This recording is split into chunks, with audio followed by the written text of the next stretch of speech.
Welcome to the Outthinker podcast. Each week, we talk with forward-looking strategists and innovators that are challenging the status quo, leading the future of business, and shaping our world. I'm your host, Kyan Krippendorf, founder of the Outthinker Strategy Network.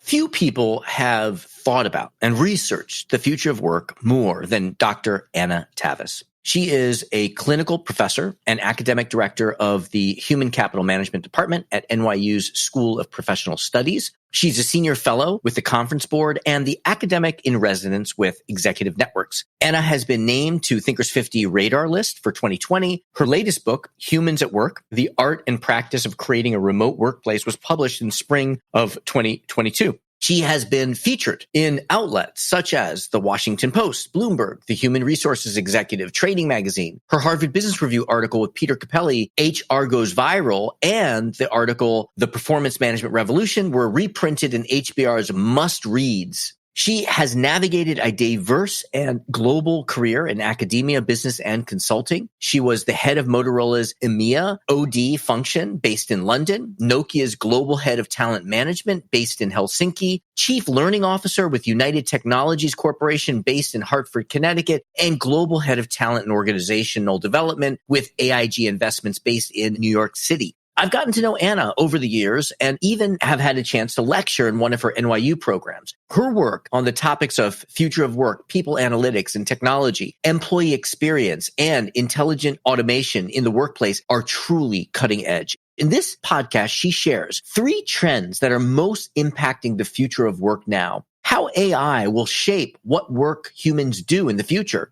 why diversity and inclusion especially matter, and what it will take for an organization or a leader of an organization to win the war for talent going forward. Ladies and gentlemen, Dr. Anna Tavis. Anna, thank you so much for taking the time to be here with us. It's great to have you here. I'm absolutely thrilled. Awesome.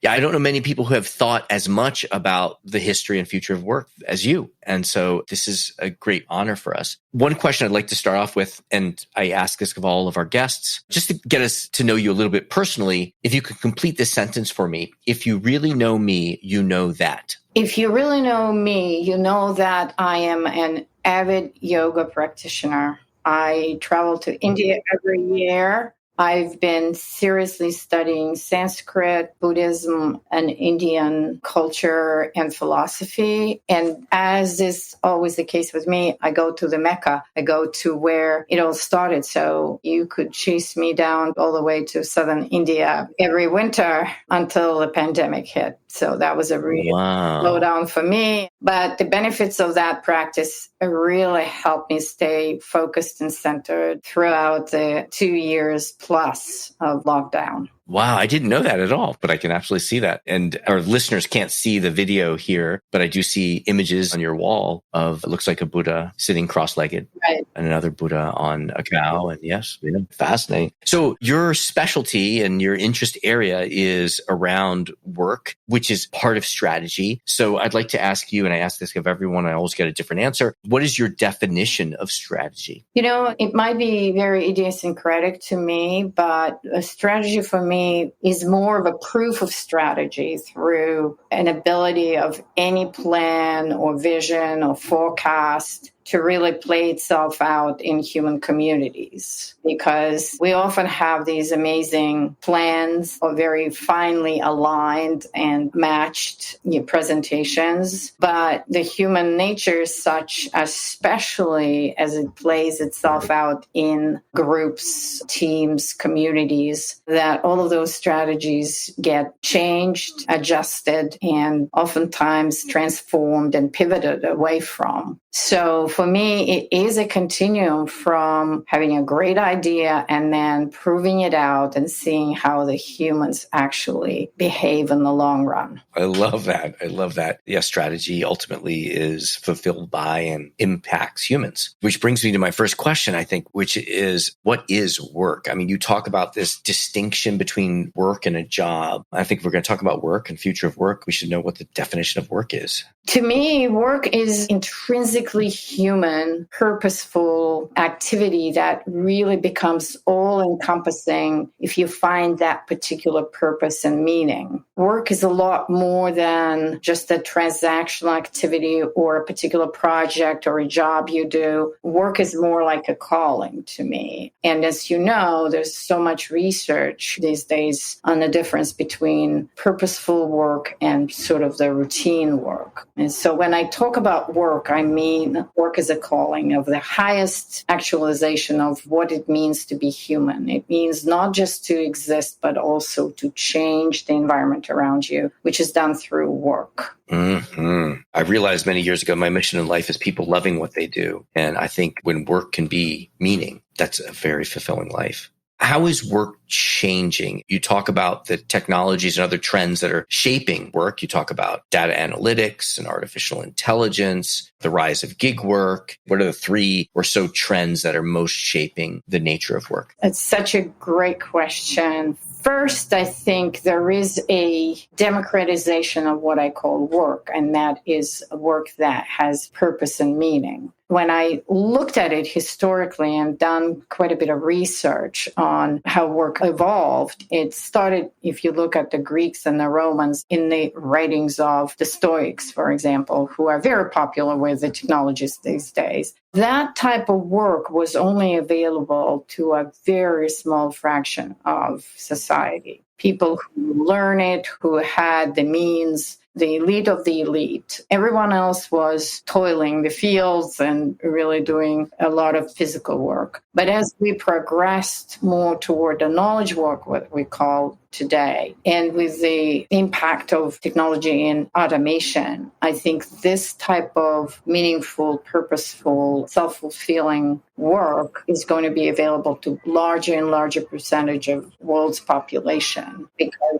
this to the mundane, the transactional, the kind of the survival of the fittest type of work is going to be taken over by technology. And we know that. And even some most routine intellectual work is already being automated. So this was the whole thrust of the book, to really explore what's left to us as humans. And that will be that high definition of work with a big W there, where people are going to be seeking more and more those types of occupations and those types of work where they can see the purpose, where they can see themselves self-actualize and making a difference. So that's a broader definition of work. And everything flows from there. You asked for 3. I would say the second one would be technology. Human work has become really intertwined with technology, and it's going to become a lot more inseparable as the robots are coming in and the artificial intelligence is moving to high levels of AI, with even most sophisticated intellectual tasks done better by the machines, those that are repeatable. So what's left to the humans? So I think work is going to be defined through creativity, innovation, breakthroughs, discovery, and those types of activities that humans are going to be cultivating for themselves and then outsourcing everything to technology. And the third one probably is that in that sense, work is going to primarily disappear in the traditional sense of, again, muscle. And we see it, for example, in the evolution of cooking. Cooking used to take, if we go back to the cave lives and agricultural societies, where people were cooking all day just to provide for themselves at the end of the day with technologies available to them. Now in the urban environments, cooking is a hobby. People are doing cooking because it's creative, because the day-to-day cooking basically doesn't have to exist unless you choose to do it. So I think that we're going to see that kind of a shrinkage, significant shrinkage of the routine and the enhancement of the creative, innovative, and discovery-based type of activity as work. Oh my gosh, this is fascinating. I can't visualize this future yet. I don't know if you've been sitting out there thinking about this. Could you maybe bring that to life for us a little bit? What would that look like? You know where I think you might have come across this is in the growing discussions about universal income, that for people who will not be able to engage in that higher level of productivity, higher level of output and creativity, society will have to agree on what those means of support for those pockets of population is going to be. And even though in the beginning, in the economics, it was considered to be utopian, I think now we can see that that discussion is picking up momentum. We've seen it showing up on the political debates, and there are certain economies now, like in Switzerland, have the actual experimentation with those types of economic systems. And everything I've read about this universal income is that people who are getting subsidized that way, they don't stop working. They actually engage in a variety of very creative activities, including entrepreneurship, including other types of social, meaningful work. And that is really remarkable to see.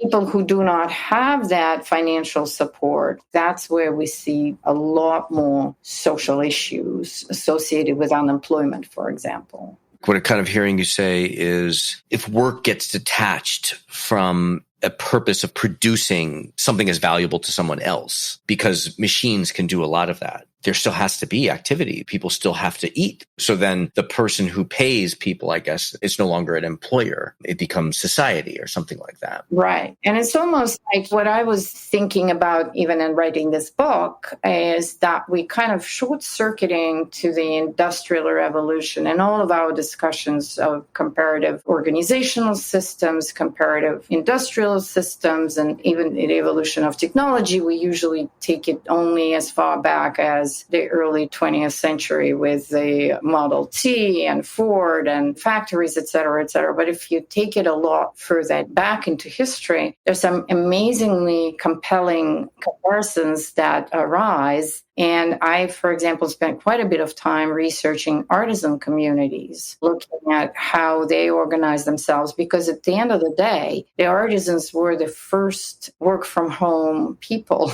If you think about it that way, in fact, the office or the factory or going to work was introduced much later in the industrialization process. So I personally think that we're moving back more to the artisan models in the next iteration of technology, evolution, services, et cetera, in the human society than comparing ourselves to the very basic early stages of industrialization. I think that that's where we fall short in our thinking about human history, especially business history, as just going back to that particular starting point. It actually started much, much earlier than that. And one of the triggers for me was when I was looking at the history and even technology, I was fascinated by the fact that, for example, a lot of Silicon Valley entrepreneurs, innovators absolutely worship Stoics. They pick up that philosophy. I think in San Francisco, there's even a mural of some citations from Marcus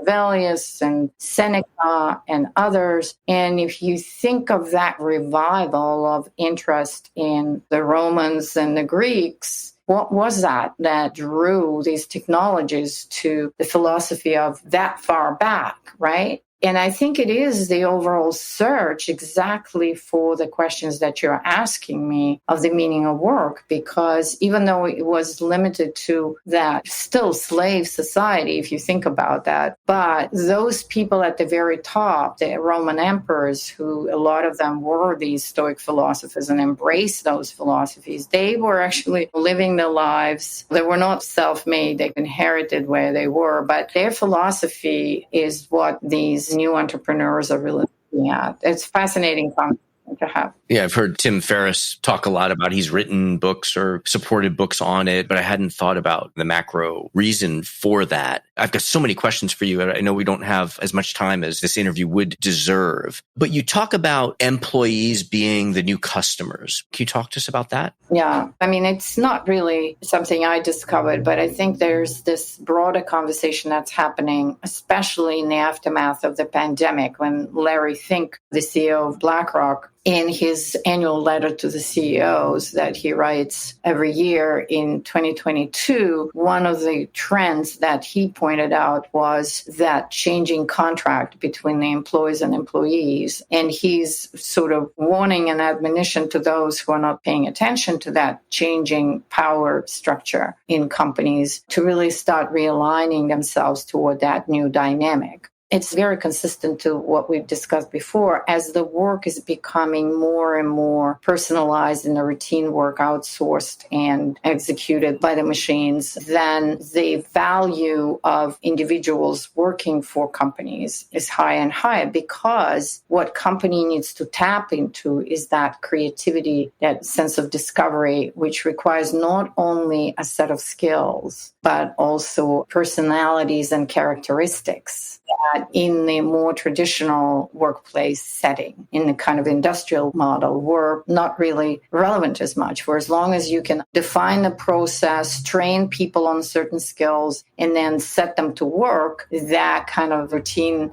is what work was all about, the execution and head down type of work. As work is becoming more heads up, and it's exactly the work that outthinkers are thinking about a lot. The name of your organization is Outthinkers, means thinking out of the box. So that's not something you could define. And so competing for that particular personality type and talent is what differentiates companies. And it takes a lot more than just training them on skills. And this is also one of my arguments against just purely basic skills-oriented approach to workforce, where we only think about, let's just upskill, reskill, etc. people, and everything is going to work. And what we are finding, in fact, I looked into, for example, New York City as an example of how much investment is being made into reskilling people with an idea that once they can code, they can get jobs and everything goes from there. And unfortunately, it doesn't work that way. It takes a lot more for people to succeed, to stick with their jobs, to succeed socially than just knowing how to code. And I think that that is where we're going to see a significant differentiation between those companies, those organizations that invest in not only finding that talent, but also retaining talent and making sure they have the environment to excel, as opposed to those who continue to treat people on that kind of machine model and treat them in a very transactional way. So I think that's where we're going to see the talent flows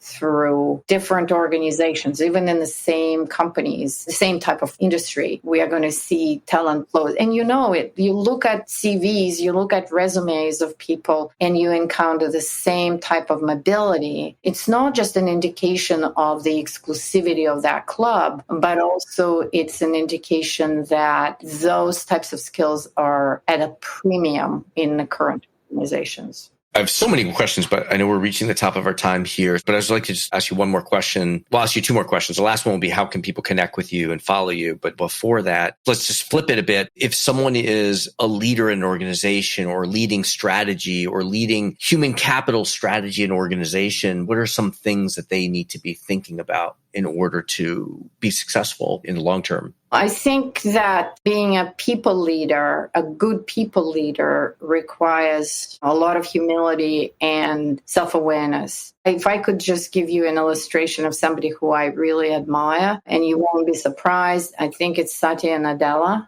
Mm-hmm.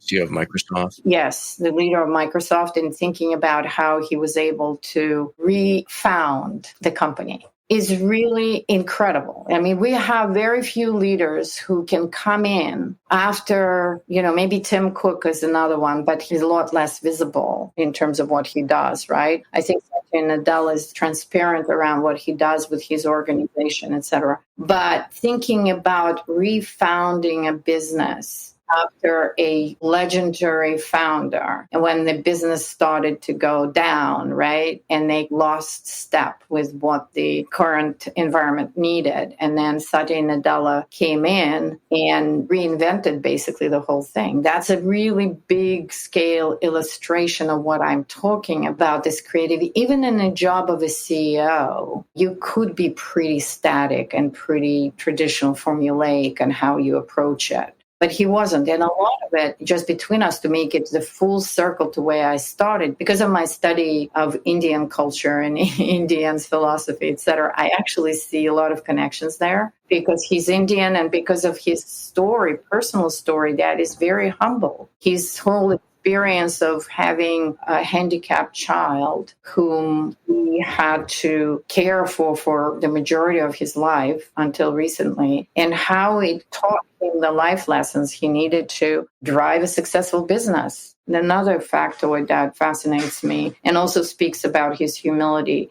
Of the CEOs at that level of success and seniority, he's the lowest paid.